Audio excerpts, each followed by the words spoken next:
This is the primary law right here. The law of attraction starts with the law of vibration. And let's take a look at where the law of vibration starts. It starts right in your own mind, right in your own head. Your mind activates brain cells. And when those brain cells are activated, you're impacted. You impact the whole universe. Do you know that thought waves are cosmic waves that penetrate all time and space?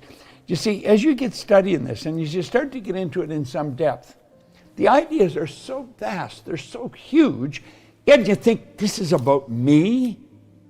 See, I don't think the vast majority of us have ever been introduced to who we really are. I think that if a person started to show some promise in developing a healthy self-image, they were told that they were being conceited. Don't be like that. That's not the way it should be. And of course, we get a lot of other bad information in there. But this law of vibration starts in our own marvelous mind. Now, Lincoln said something absolutely incredible. Lincoln said many things that are incredible. But he said, to believe in the things you can see and touch is no belief at all. But to believe in the unseen is a triumph and a blessing. Think of that. To believe in the things you can see and touch. We've got things we can see and touch. That's no belief at all. To believe in the unseen is a triumph and a blessing. Do you know the biggest part of you you'll never see? The real you you'll never see. Now we've got to start to understand this. We've got to start to get it in the right slot in our mind. We've got to realize that there's so much to us that we don't really get. We don't understand. Our educational system is so lacking in teaching us who we are. I'm talking about in depth, who you really are, your relationship to the whole scheme of things, or your relationship to God. You're talking about an infinite power, and you're created in that image. We have infinite potential locked up within us. What we want to do is learn how to use it for good in our life. You are a story. Now think about that. You are a story. You're a mass of energy and you function on frequencies. You are. Now think of that. You may not think of yourself that way. And then you might say, what's this got to do with anything?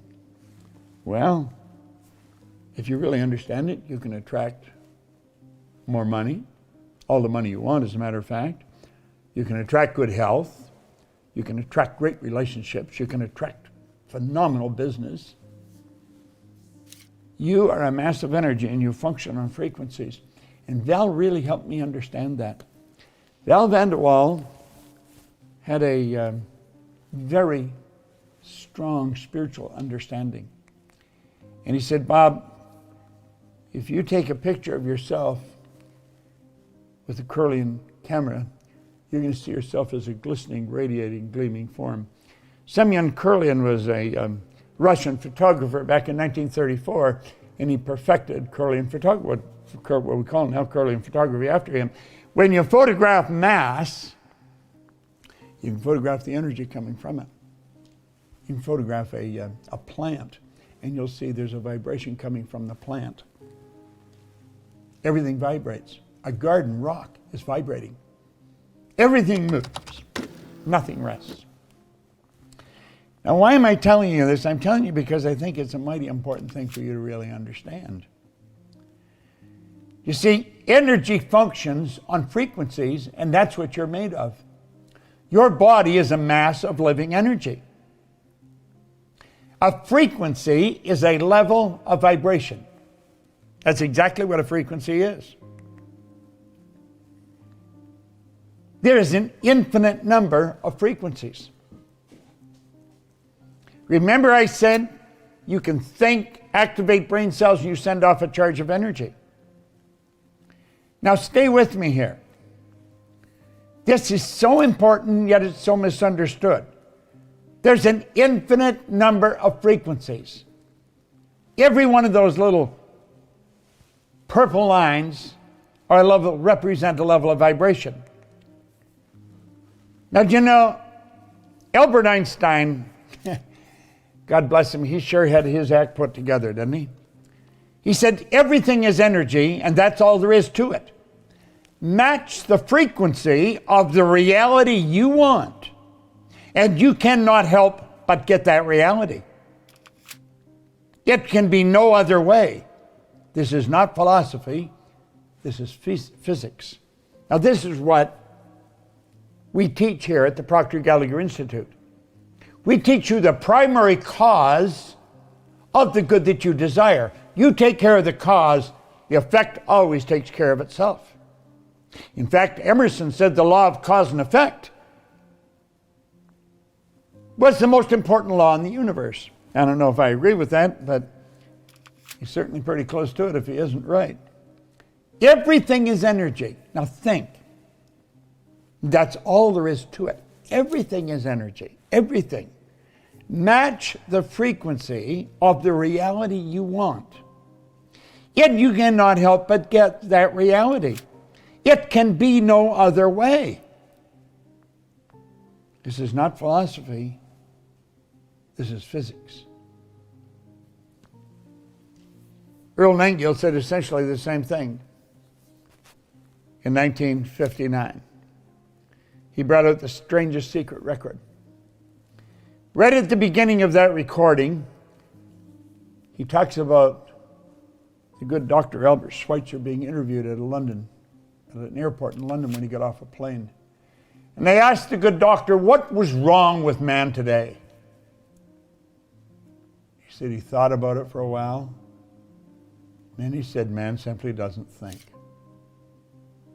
We do not think. You say, well, everybody thinks. No. Understand, mental activity does not constitute thinking. You have 5 senses. You can see, hear, smell, taste, touch. When any of those 5 senses are affected, it causes mental activity. That is not thinking. It causes pictures to fly in your mind. That is not thinking. If you heard a siren in the background right now, you might see a fire truck or an ambulance on the screen of your mind. That's not thinking. You have higher faculties. These higher faculties, most people know little about. Oh, they hear the word every now and then.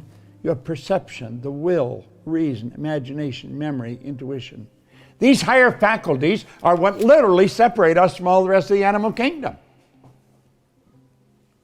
All the rest of the little animal kingdom, they're completely at home in their environment. They blend in. You and I are totally disoriented in our environment. We're totally disoriented. That is because we have been given the godlike ability to create our own environment.